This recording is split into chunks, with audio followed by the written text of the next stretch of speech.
Saudaraku, kita jumpa lagi.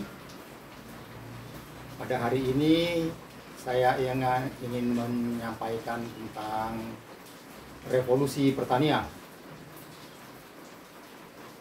Setelah kita manusia menjalani masa perburuan, masa yang paling lama di dalam kehidupan manusia, manusia sudah semakin cerdas, pengetahuannya dan keterampilannya bertambah, kecerdasannya juga sudah meningkat. Pada saat yang sama, hewan buruan berkurang. Tampaknya manusia dipaksa oleh kondisi untuk mulai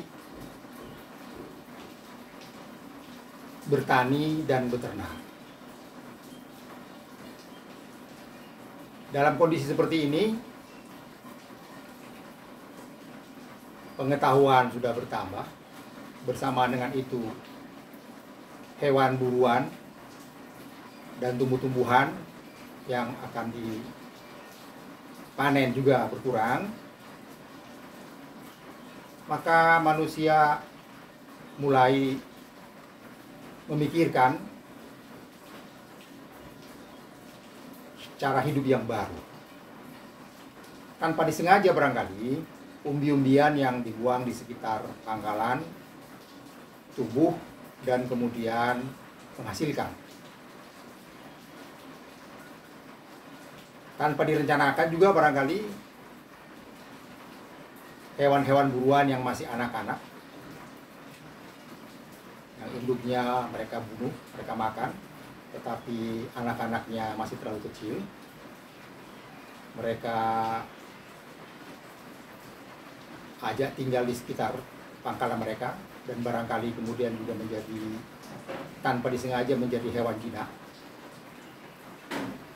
Kira-kira kondisi seperti ini barangkali yang membuat manusia tanpa disadari, untuk waktu yang tidak cepat tentunya, tanpa direncanakan, secara perlahan-lahan mulai bertani dan beternak. Masa ini cukup lama, katakanlah sekitar 1000 tahun. Jadi tidak tiba-tiba manusia bertani kemudian berhenti berburu, tidak.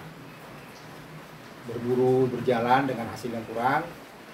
Sementara itu kemungkinan besar kaum perempuan yang tadinya tinggal di sekitar pangkalan mengutip buah-buahan dan daun-daunan, tanpa disengaja membuang biji-bijian, umbi-umbian yang kemudian tumbuh. Proses ini berlangsung lama, sekitar 1000 tahun, sampai akhirnya kemudian teknologi bertani sudah semakin baik, hasil pertanian semakin banyak, hasil peternakan banyak, manusia mulai tinggal menetap. Proses ini berlangsung cukup lama. Pertama kali terjadi revolusi pertanian itu di lembah Mesopotamia, sekitar 10.000 tahun yang lampau barangkali.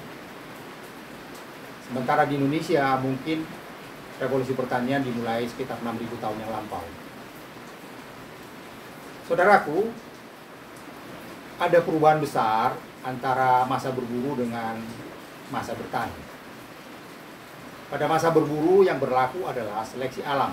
Artinya alamlah yang menentukan spesies-spesies mana yang akan tetap hidup, baik hewan maupun tumbuhan, dan spesies mana yang harus punah oleh karena lemah, tidak mampu beradaptasi dengan alam, dan lain sebagainya. Tetapi setelah memasuki masa bertani, manusia mulai ikut menentukan siapa yang akan dipertahankan hidup dan siapa yang harus mundur, punah. Misalnya di masa bertani, petanilah yang menentukan tanaman apa yang akan ditanam. Tanaman ini tentu tumbuh banyak di banyak tempat, dipelihara karena menurut manusia memberikan hasil yang lebih baik, lebih banyak, dan lebih sesuai dengan kebutuhan. Sementara rumput-rumputan yang mengganggu pertanian itu dianggap gulma dan kemudian dimusnahkan. Begitu juga hewan. Para peternak yang menentukan hewan mana yang akan digembalakan, dijadikan peternakan, dan hewan mana yang perlu diburu karena mengganggu. Misalnya serigala yang mengganggu hewan peternakan itu dianggap musuh yang harus diperangi.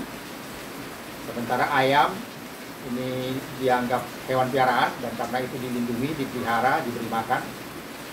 Begitu juga domba, kambing, dan lain sebagainya.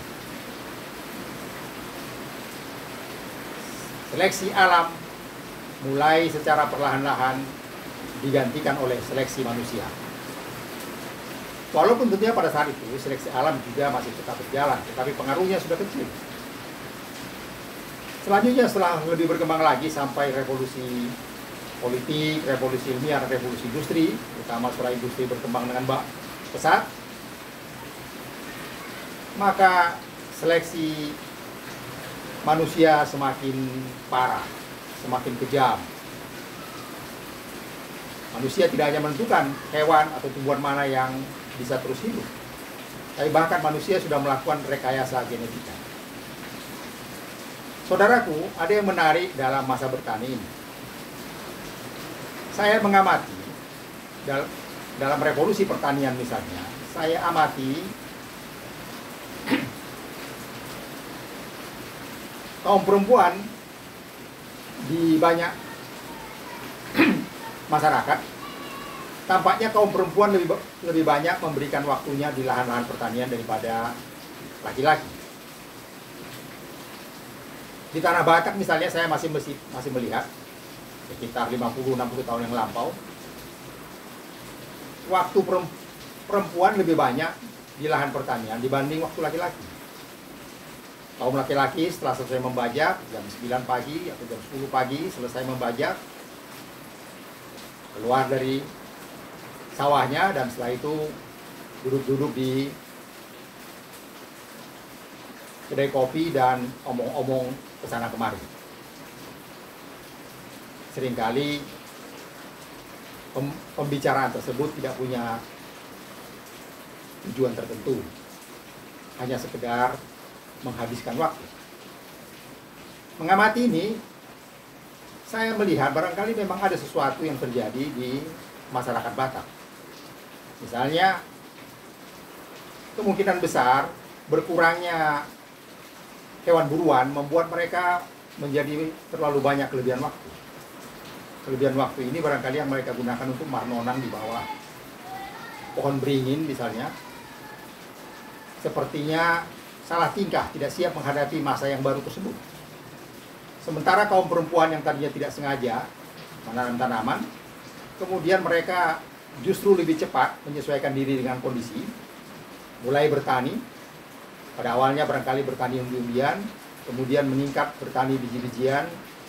Kalau di Indonesia, padi misalnya, di daerah lain, di negara lain, gandum. Ya, saya kadang-kadang sampai kepada kesimpulan, barangkali memang perempuan lah pelopor dari revolusi pertanian. Paling tidak saya melihat itu di Tanah Batak, di masyarakat Batak. Mungkin juga hal yang sama terjadi di masyarakat-masyarakat lain. Karena memang pada waktu masa berburu, perempuan yang banyak berurusan dengan tumbuh-tumbuhan. Sementara laki-laki banyak berurusan dengan hewan, khususnya hewan-hewan yang besar, yang untuk berburu dibutuhkan tenaga laki-laki dewasa.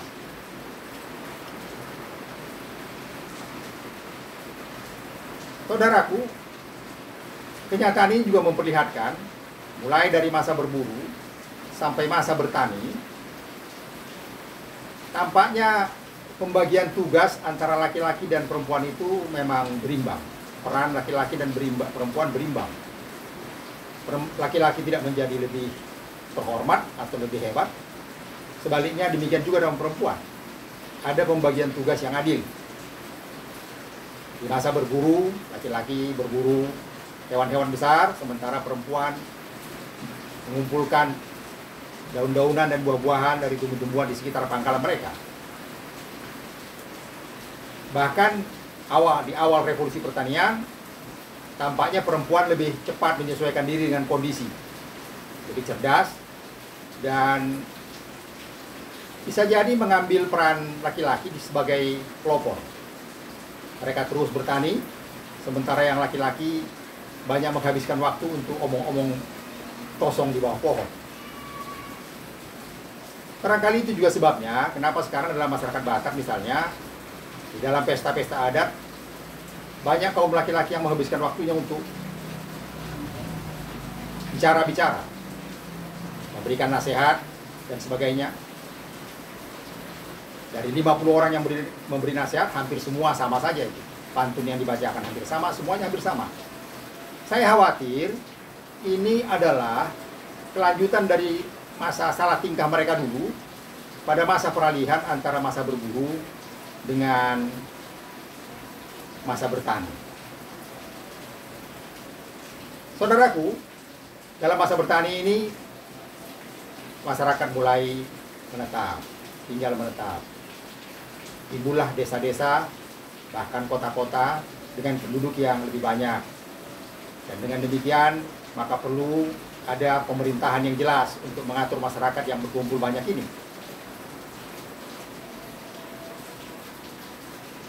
Pada masa itu, mulailah bermunculan apa yang dikatakan dengan masyarakat politik, atau yang sekarang kita kenal dengan negara. Saudaraku, sampai sekian dulu pembicaraan kita. Kita lanjutkan lagi besok dengan tema yang baru. Terima kasih untuk perhatiannya.